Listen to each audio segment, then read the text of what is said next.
Welcome to this DelftStack tutorial video.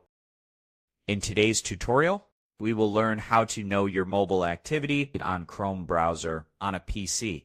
First, make sure you are signed in with the same Google account on both your phone and your Chrome browser. Next, open Chrome on your PC and click on the three-dot menu and go to History.